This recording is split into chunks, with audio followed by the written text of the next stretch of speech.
지금 세계 축구에서 가장 핫한 선수에 대한 모든 것을 분석해드립니다. 스카우트 H, 국내 최고의 해외 축구 전문 기자, 분석 전문 기자, 김현민 기자와 함께합니다. 안녕하세요. 예, 안녕하세요.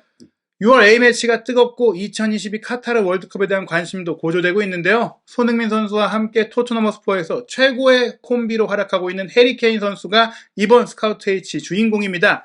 해리 케인 선수, 잉글랜드 대표팀의 주장인데요. 예. 월드컵에 대한 기대감, 아무래도 최근 유로 준우승과 지난 월드컵 4강이라는 성과 때문에 우승 후보로까지 꼽히고 있는데 헝가리에 4대0 참패를 당하면서 위기론이 나오고 있습니다. 예, 그렇죠. 예.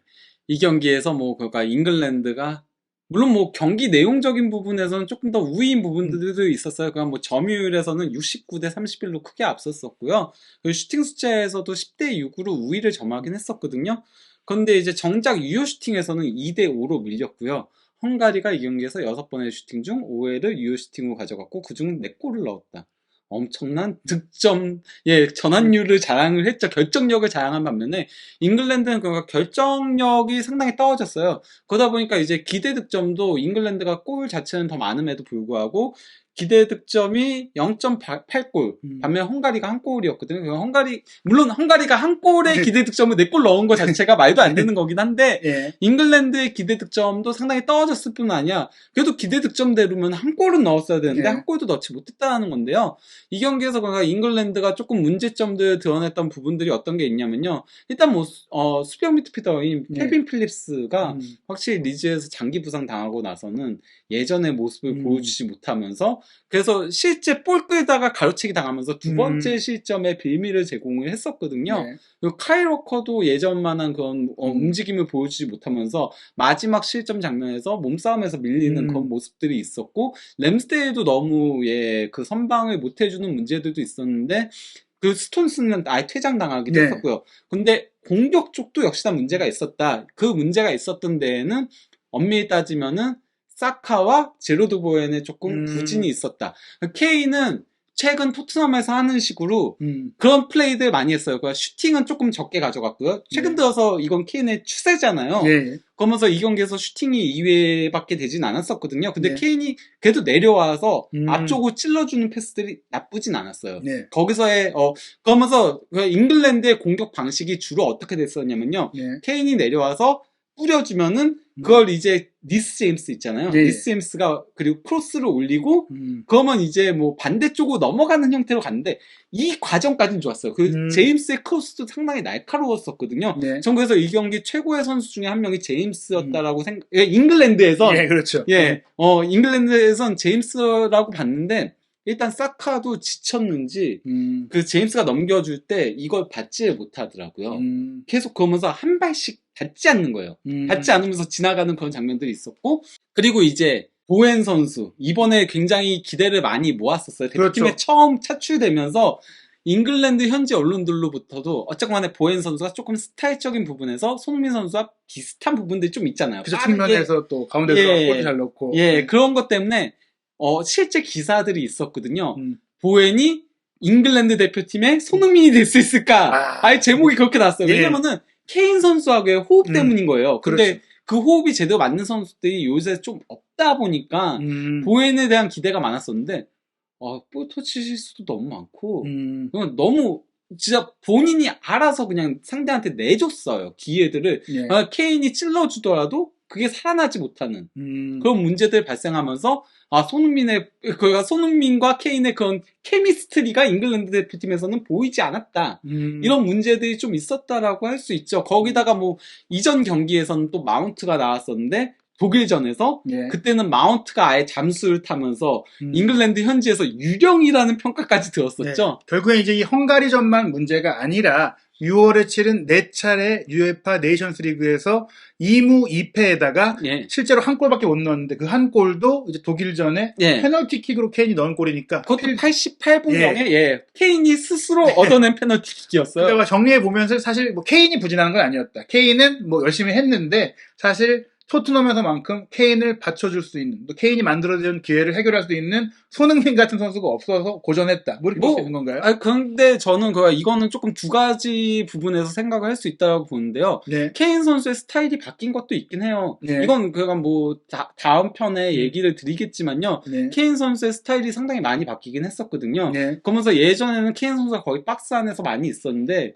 이제는 박스 밑으로 거의 내려오는 네. 사실상 10번 선수가 됐어요. 그렇죠. 10번 선수가 됐는데 거기에 잉글랜드 대표팀의 공격이 좀 맞춰지지 못하고 있는 문제들. 그렇기 때문에 솔직히 처음에 케인에 대한 비판들도 있었어요. 케인이 너무 내려온다. 네. 너 공격수인데 왜 자꾸 내려오냐. 이런 얘기들도 있었거든요. 그러면서 몸싸움을 기피한다. 그 케인이 고질적인 등부상이 있었던 네. 선수잖아요. 등부상 이후에 몸싸움을 못하게 된 게 아니냐. 이런 지적들도 있었거든요. 네, 결국엔 이런 문제들이 이제 잉글랜드가 카타르 월드컵 본선을 준비하는 과정에서 확실하게 짚고 넘어가고 수정을 해야 되는 문제일 것 네. 같습니다. 잉글랜드가 이렇게 대패를 당했던 것, 헝가리에게는 처음 당한 게 아니죠? 예, 일단 헝가리뿐만이 아니고 이게 굉장히 역사적인 대패인 건데요. 네. 홈에서 4골 차로 패한 게 1928년에 스코틀랜드한테 예. 그때 이제 1대5 대패 4골 차인 거잖아요. 그렇죠. 예, 그러고 나서 94년 만에 처음 있는 일이고요. 거의 한 세기가 거의 지난 이후에 당한 패배인데요. 예, 그리고 이제 홈에서 4골 이상을 허용한 것 자체는 1953년 11월 예. 웸블리 홈에서 3대6으로 패하고서 69년 만에 처음 있는 일이거든요. 예. 그때도 이제 헝가리가 잉글랜드를 상대로 정말 대승을 거뒀었는데요. 예, 이게 상당히 의미가 있는 경기였어요. 네. 이 경기가 왜 의미가 있냐면요. 원래 잉글랜드는 과거에 이제 영향반끼리만 축구를 네. 했었잖아요. 축구 초창기 때 영향반끼리만 했었다가 예. 그러다가 이제 그래서 월드컵도 참가를 안 했었죠. 1934, 1938 참가 안 하다 1950때 처음 참가했었고 그때 8강에서 탈락을 하긴 했었는데 그때까지만 하더라도 잉글랜드는 그래도 자기네들이 격떨어진 애들이랑 축구 안 해. 약간 좀 이런 게 있었어요. 그러다가 이제 1950년부터 조금씩 문호를 열기 시작을 했던 거였는데, 예. 그러고 나서, 헝가리한테 3대6으로 대패당했던 게 이게 굉장히 큰 의미가 있었던 게, 이때까지는 잉글랜드가 52년간 웸블리에서 패배가 없었어요. 예. 단 한 번도 패배가 없었는데, 헝가리한테 3대6으로 대패를 당했었거든요. 예. 그래서 영국이 축구의 종주국이다, 이런 이미지가 있었는데, 이게 이동하기 시작했죠. 네. 다른 나라들로. 더 이상 축구는 영국이 이제 메인이 아니다. 예. 거기다가 이게 전술사적으로도 상당히 큰 의미가 있었는데요. 예. 이때 그러니까 잉글랜드는 1920년대에 이제 허버트 체프만 있잖아요. 예. 아스날의 전설적인 감독. 예, 그 감독이 고안한 WM 포메이션이 핵심이었습니다. 예. 그리고 그걸 계속 쓰고 있었어요. 네. 1920년대 전술이 1950년까지도 이어져 왔었거든요. 그리고 이때는 축구를 대인 방어로 하던 시기였어요. 그건 전 구역에 걸쳐서 그냥 대인 방어로 그래서 그냥 어떻게 보면 축구는 정정당당한 스포츠다. 1대1 대결이다. 약간 좀 그리고 오프사이드도 그래서 되게 과거에는 엄격했잖아요. 그래서 전진 패스는 어떻게 보면은 치사한 거다. 드리블로 와야 된다. 예, 약간 좀 이런 게 럭비에서 발생을 한 거기 때문에 축구 자체가 그래서 그런 것들이 있었는데 이때 헝가리는 3-2-3-2 포메이션을 썼었죠. 예. 그리고 이제 이 3-2-3-2에서 또 약간 변용이 됐었거든요. 그러니까 수비 시에는 3-2-3-2 그리고 공격 시에는 치보르랑 부다이가 위로 올라가면서 3-2-1-4 형태로 전환이 됐었어요. 이렇게 됐었는데 여기서의 문제가 뭐였냐면요. 일단 데인마크를 하고 있었다고 그랬잖아요. 근데 히데쿠티라는 플레이메이커가 등장한 거예요.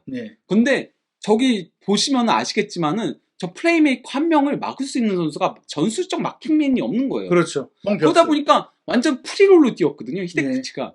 그러다 보니까 히데쿠티가 이 경기에서 해트트릭을 했습니다. 그리고 푸스카스가 멀티골 넣었고 그래서 6대3 스코어가 나왔었거든요. 그리고 또 이때 약간은 헝가리가 변용을 가져간 게 자카리아스 수비형 미드필더가 자주 내려와가지고 센터백처럼 많이 뛰었어요. 그러면서 실제적으로는 4-1-1-4에 더 가깝게 갔었거든요. 이게 결국 발전해가지고 이게 그 브라질의 전성기 1958년부터 이제 1970년까지 이어진 그 황금기의 4-2-4 포메이션 있잖아요. 펠레 때 그 4-2-4 포메이션에 전술적인 도태가 됐다. 그렇죠. 사실 여기서 많이 헝가리의 축구를 보고 많이 참고를 했다. 이런 얘기들이 실제로 있었죠. 그 제베스 감독이 이걸 만들어내고 이제 그 벨라 구트만, 예, 벤피카 감독이기도 했었던 예. 벨라 구트만이 쌍파울리 감독을 하면서 예. 그러면서 브라질의 4-2-4 포메이션을 보급시켰다라고 할 수 있는 건데 이러면서 전술이 상당히 격동의 시기를 가지기 시작을 하게 된 거죠. 그러면서 예. 데인마크에서 지역 수비로 바뀌고 약간 좀 음. 이런 식으로 변화들이 많이 발생을 했는데 그래서 전술사적으로도 상당히 큰 의미가 있어가지고 이거 가지고 이제 뭐 조나단 윌슨의 그 유명한 예. 저서인 예. 인버팅 더 피라미드 피라미드 뒤집기가 이제 예. 축구 전술사에 있어서 가장 의미 있는 책이 나왔었는데 어찌됐거나 그런 그 의미 있는 패배와 그 의미 있는 패배를 리마인드 시키는 그런 헝가리전 참패였다. 그리고 롤란드 살라이가 이 예. 경기에서 멀티골을 넣으면서 예. 그 푸스카스와 히데쿠티 이후 처음으로 예. 잉글랜드 상대로 멀티골 넣은 헝가리 선수가 됐고요. 야, 그래서 이제 뭐 역사적으로 보면은 이제 잉글랜드가 이제 스코틀랜드를 상대로 과거에 뭐 참패를 당한 기억들이 몇 번 있었는데 예. 이 역대 최다 패배 10위 안에 헝가리가 무려 3개나 있는 3경기를 예. 차지하고 있는 그 중에 상황입니다. 2개가 다 이제 매직 마자르 예. 아까 얘기한 그때였죠. 그래서 1954년이 가장 큰 예. 대패를 당했던. 그리고 이제 이번에 또 한 번의 패배를 추가하게 됐는데요. 예. 그렇다면 이제 잉글랜드를 좀 어떻게 봐야 하느냐. 이제 월드컵을 앞둔 잉글랜드의 전력 그리고 무엇보다 또 국내 팬들에게는 손흥민 선수의 그 뭐 최고의 파트너라고 할 수 있는 케인 선수에 대한 궁금증이 있는데요. 케인 선수 일단은 최근에 그래도 그 페널티킥 득점으로 A매치 50호 골도 넣었고 여러 가지로 지금 잉글랜드 대표팀에서 상징적인 선수 아닙니까? 예. 일단 뭐 케인 선수의 잉글랜드 대표팀 커리어를 조금 얘기를 하자면요. 뭐 그 연령대별 대표팀을 다 뛰긴 했어요. 근데 조금 데뷔 시점들이 빠르진 않았어요. 그러니까 예. 저희가 이전에 얘기했던 예. 많은 천재 선수들보다 솔직히 말하면 그 해리 케인 선수는 조금 대기만 성령에 예. 조금 가까운 선수거든요. 예. 예, 그런 상태에서 이제, 만 21세 7개월 27일, 이 나이에 이제 2015년 3월 27일, 만 21세 7개월 27일 나이에 리투아니아하고의 유로 2016 예선 경기에서 71분경에 루니를 대신해서 교체 출전해가지고, A매치 데뷔전을 치렀는데요. 이때 교체 투입된 지 단 79초 만에, A매치 데뷔골을 넣었습니다. 이 상징적인 의미가 있는 것 같아요. 당시 주장이자 최전방 공격수였던 루니의 후계자로서 예. 들어와서 루니도 골을 넣은 경기에서 본인도 들어와서 골을 넣었고 예. 굉장히 세대 교체의 서막이다. 뭐 이렇게 예. 볼 수 있었던 것 같습니다. 하지만 유로 본선에서는 뭐 별다른 활약을 못했어요. 예, 그럼 2016때는 4경기에서 단 한 골도 넣지 못했었죠. 그래서 잉글랜드 대표팀도 결국 16강에서 조기 탈락하는, 그것도 아이슬란드의 돌풍에 휘말려서 조기 탈락하는 문제가 있었었죠. 예, 그때 사실 저도 기억이 나는데 조별리그를 통과하긴 했어도 잉글랜드가 많이 약해졌다. 뭐 저도 개인적으로 기억이 남는 건 루니가 거의 스콜스가 됐네. 약간 뭐 이러면서 예. 루니가 플레이메이킹도 하고 모든 걸 다 하고 다른 선수들은 예. 좀 수준이 떨어져 보였지만 전 정말 놀랐습니다. 2년 뒤에 예. 다른 팀이 됐어요. 예, 그 사우스게이트 감독이 부임하면서 조금 수비에 많이 포커싱을 맞추는 형태로 변했죠. 예. 그리고 어린 선수들을 많이 이제 전향적으로 쓰기 시작했는데 그게 나름 성과를 보면서 그 월드컵 2018 때 준결승전까지 올라가가지고 4위를 기록을 했었는데요. 예. 이때 그 케인 선수도 6골을 넣으면서 대회 득점왕을 차지했죠. 물론 이런 건 있었어요. 6골 중에 5골이 전부 다 조별리그에서 몰아넣었던 거였고요. 그리고 한 골도 16강전, 그러고 나서 그 이후에는 골이 없었던 부분도 있었고, 또 6골 중에 3골이 페널티킥이어가지고, 조금 저평가받은 느낌이 있었어요. 그래서 그렇죠. 뭐, 가장 임팩트 없는 득점왕이다, 그렇죠. 뭐 이런 얘기들도 있긴 했는데, 그래도 어쨌건 간에 해리 케인이 어린 선수들로 세대 교체하는 잉글랜드의 기수 역할을 톡톡히 해줬다라고 할 수 있겠죠. 예, 뭐 사실 페널티킥이 뭐 쉬운 골도 아니고 사실 네. 월드컵이라는 무대에서 또 페널티킥을 성공시키는 것도 뭐 잘 넣는 것. 무엇보다 케인 선수는 요즘에 또 페널티킥의 전문가로서도 정성이 나 있기 때문에 좋은 활약이라고 볼 수 있겠고. 거기다가 본인이 결국은 그 페널티킥을 다 만들어낸 그렇죠. 거죠 했어요. 네. 본인이 얻은 거 본인이 넣은 거였거든요. 그리고 이제 반대로 이제 1년이 연기됐던 유로 2020 대회에서는 오히려 토너먼트 무대에서 많은 골을 넣었습니다. 예, 그러니까 뭐 조별리그에서는 한 골도 넣지 못해가지고 케인 이거 문제 있는 거 아니야? 이런 얘기들이 있었는데 16강전부터 골을 넣기 시작해가지고 준결승전까지 4골을 넣으면서 그러면서 잉글랜드 선수 중에서 가장 많은 골을 넣었어요. 그리고 스털링이 3골로 2위였고요. 조별리그에서 스털링이 잘했었죠. 그리고 결국엔 또 이제 잉글랜드가 우승까지 기대할 수 있게 만들었고 또 케인 선수가 뭐 개인적인 그 이적설의 문제들을 딛고 역시 뭐 최고의 선수구나 이런 느낌도 줬는데 뭐 아쉽게도 결승전에서 승부차기로 탈락을 하게 됐습니다. 잉글랜드가 최근 두 번의 메이저 대회에서 그래도 예. 좋은 성적을 냈는데요. 예. 최근에 흐름 좋죠. 예, 일단 뭐 잉글랜드가 월드컵 4위를 차지한 게, 그 자국에서 있었던 1966년 우승 다음으로 1990년과 함께, 그쵸. 예. 예, 가장 좋은 성적이기도 하고요. 예. 그리고 또 이제 유로 2020 준우승은, 잉글랜드 역대 유로 대회 가장 좋은 성적입니다. 그러니까 그렇죠. 잉글랜드가 축구 종가 하는데, 예. 솔직히 말하면은 별로 그렇게 성과가 있는 팀은 아니었어요. 그렇죠. 사실 이제 어떻게 보면 지금이 가장 잘하고 있는 시기일 수도 있다. 네. 실제로 뭐 프리미어리그도 좀 잘 나가고 있지만 선수 구성으로 봤을 때도 어느 때보다 가장 풍부한 팀이다라는 평가를 받고 있습니다. 네. 그 중심에 케인이 있는데요. 네. 최근에 네이션스 리그에서 사실 케인이 뭐 잉글랜드의 부진 속에서도 그래도 이제 50호골을 또 대표팀에서 넣으면서 훈장도 예. 받았더라고요. 독일전에 딱 정확하게 50골을 넣었었는데요. 예, 그러면서 이제 웨인 루니 53골에 3골 차로 이제 추격을 하게 됐죠. 예, 좀만 이제 있으면 시간 문제인 것 같지만 잉글랜드 역대 최다 득점자가 케인이 될 수 있는 상황인데요. 거기다가 예, 케인 같은 경우는 사우스게이트 감독의 이제 총알이라고 할 수 있죠. 네. 사우스게이트 감독 밑에서 45골로 독보적으로 많죠. 예. 예. 거기다가 이거는 단순히 사우스게이트 감독만이 아닌 잉글랜드 역대 대표팀 특정 감독 밑에서 가장 많은 골입니다. 예. 리네커가 보비 롭슨 감독 밑에서 35골 넣은 것보다 10골이 더 많죠. 예. 더 놀라운 점은 케인의 득점 쌓는 수치에 있는 거예요. 예. 일단 그러니까 현재 71경기를 뛰었는데 이제 72경기 됐어요. 예. 예, 한 경기 더 치렀으니까 50골을 기록한 기준에서는 71경기에서 기록을 한 거거든요. 예. 예. 가장 빠르게. 보비 찰튼이 49골에서 그치면서 50골을 못 넣었고요. 예. 루니 같은 경우는 120경기에서 예. 53골을 기록을 한 거거든요. 지금 페이스로 본다면 잉글랜드 역대 최고의 골잡이가 케인이다. 뭐 네. 이렇게도 말해도 될 것 같은데 이 기록이 세계 최고의 골잡이, 축구 역사상 골을 가장 많이 넣은 사람이라고 할 수 있는 호날두의 기록보다 빠르다면서요? 일단 이거는 연령대별로 본 거거든요. 물론 그냥 호날두 선수는 뒤늦게 더 예. 미친 듯이 넣은 것도 있잖아요. 예. 하지만 어쨌건 간에 호날두 같은 경우 현재 그가 A매치 최다골 기록자인데 예. 호날두가 이제 만 29세 141일에 50골 넣었어요. 예. 그런데 케인은 만 28세 314일에 50호골을 기록을 했습니다. 어쨌거나 이제 뭐 단순하게 얘기 드리면 호날두보다 한 살 더 어린 나이에 50호 골 정도를 넣었다라고 볼 수 예. 있고요. 또 경기 숫자로 봤을 때도 더 빠르다면서요. 그렇죠. 예, 이거는 그럴 수밖에 없는 게 케인이 늦게 조금 예. 대표팀에 승선했기 예. 때문에 호날두는 만 18세 때부터 그렇죠. 뛰었고 이미 첫 메이저 대회였던 유로 2004 때부터 얘는 천재성을 드러냈던 그렇죠. 선수기 때문에 예, 그러다 보니까 아무래도 경기 수 따지면은 예, 그렇게 될 수밖에 없는 거죠. 71경기 만에 50골을 넣었지만은 호날두 같은 경우는 110경기가 넘은 상태 114경기였던 걸로 예. 기억을 해요.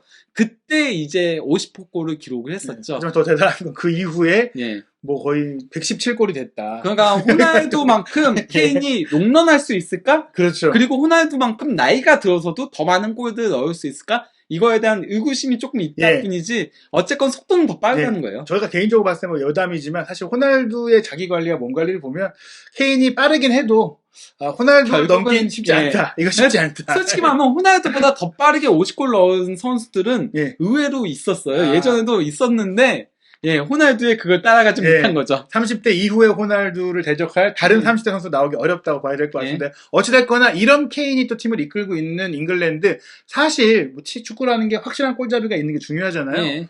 잉글랜드 대표팀 사실 두 번째 월드컵 우승 기대하고 있는 상황이죠.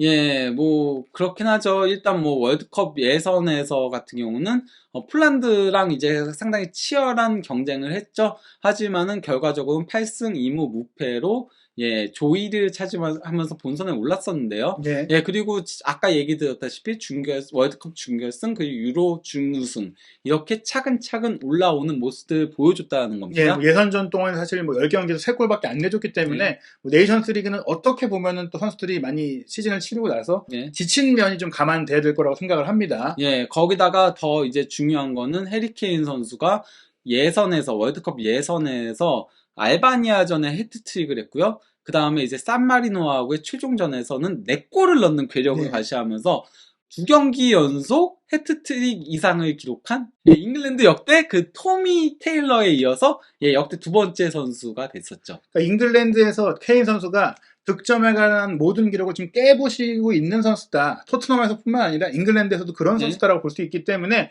뭐 최근의 부진, 케인 선수의 스타일 변화, 케인 선수의 달라진 플레이의 영향도 있겠지만 케인 선수는 그래도 잉글랜드에서 뺄 수 네. 없는 선수다. 그렇다고 절대적인 할 수 존재다라고 볼 수 있고요.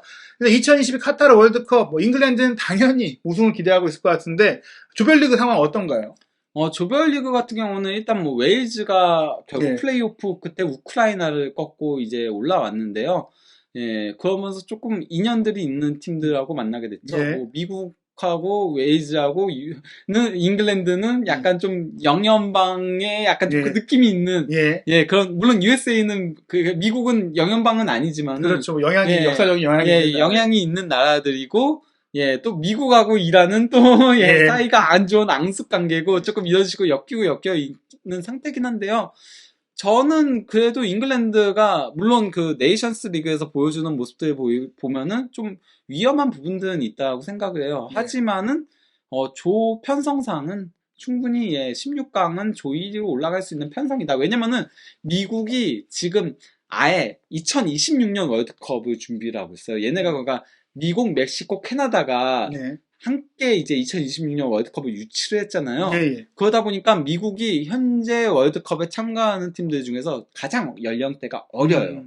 최연소 팀이거든요. 예. 스페인보다도 2살 정도가 더 어릴 예. 정도로 가장 어린 팀에 가까운 그 정도로 어린 선수들로 나오기 때문에 정상적인 전력은 저는 아닐 거라고 보고 예. 웨이즈도 어쨌건 간에 물론 뭐 만만한 팀은 아니지만은 예. 그래도 아론 램지 같은 선수라던가 그리고 조엘런 같은 선수들이 조금 내려오는 모습들이 있기 때문에 그래서 잉글랜드가 조 1위는 차지할 것 같긴 합니다. 예, 사실 이 오른쪽에 보시면 잉글랜드 예상 명단이 있는데 예. 프리미어리그를 많은 분들도 관심 있게 보고 있기 때문에 다 아는 선수들일 것 같아요. 정말 예. 탄탄하죠. 어떻게 선발 명단을 구성하는지가 오히려 고민일 것 같고 3백을 쓸까 4백을 쓸 거냐 예. 뭐 이런 얘기들도 있는데 어떻게 전망하시나요? 저는 그러니까 뭐 포백을 쓰는 게 맞다라고 생각을 하는데 요즘 폼을 보면은 필립스는 주전에서 그동안 필립스를 많이 썼잖아요. 사우스게이트 감독이. 그 사우스게이트 감독은 항상 수비적인 밸런스를 되게 중시 여기다 보니까 필립스 라이스 이 라인이 솔직히 말하면은 유로 때부터도 조금 비판이 있었어요. 패스가 뻗어나가지 못한다. 그러니까 공급이 안 된다. 이런 조금 지적들이 있었거든요. 그렇기 때문에 저는 벨링엄이 최근에 폼이 상당히 좋은 모습을 보여줬기 때문에 벨링엄을 내리는 게 좋지 않은가라는 생각은 개인적으로 들고요. 좀 측면에 대한 고민들이 요새 좀 있죠. 왜냐면은 스털링도 그렇고 그릴리시도 그렇고 좀 폼들이 내려오고 있어가지고 그런 것들에 대한 고민들이 있고 워커도 조금 폼이 내려오는 문제도 있고 가장 큰 고민은 결국 센터백에 있긴 하죠. 센터백들이 조금 많이 내려오고 있다. 특히 맥과이어 선수가 거의 지금 스토스도 요새 안 좋고 요새 그 맨시티도 주전이 디아스랑 라프로트잖아요. 그렇죠. 그러다 보니까 폼이 조금 내려오는 상태고 코디 같은 경우는 사실상 백스리용 선수인 거고 밍스도 실수가 좀 많고 그래서 어떻게 보면 더블 볼란테를 유지를 할 수밖에 없는 것도 있을 거예요. 아니, 잉글랜드가 매번 실점이 가장 적은 팀이거든요. 근데 이거는 잉글랜드 수비가 잘해서가 아니고 수비적인 전술이기 때문이에요. 그렇죠. 수비수가 많죠, 기본적으로. 그렇기 때문인 건데 어쨌건 간에 잉글랜드는 좀 이 부분은 고민이 될 거예요. 지금처럼 그러니까 그 사우스게이트 감독의 실리 축구로 어쨌건 그동안에 두 번의 그 메이저 대회에서 성과들을 내긴 했는데 경기 내용은 좀 답답했었거든요.